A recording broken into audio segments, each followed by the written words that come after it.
New assembly functions.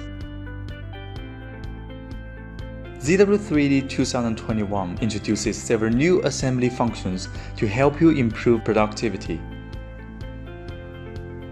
The first two new functions, dissolve assembly and group as sub-assembly, work as a couple to break up and create an assembly.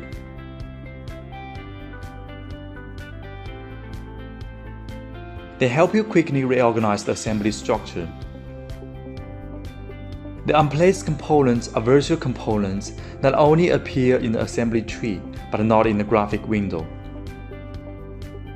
They are normally the things that should be included in the BOM table, but are not necessary to show the geometry, like the package or spare parts. The clearance check function can detect the minimum distance between components, so that you can make sure that the design is safe and reasonable.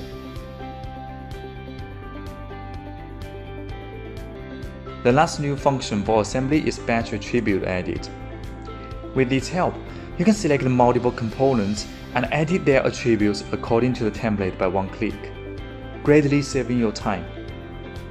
This function is very useful when you have to override the attributes of many components for a project.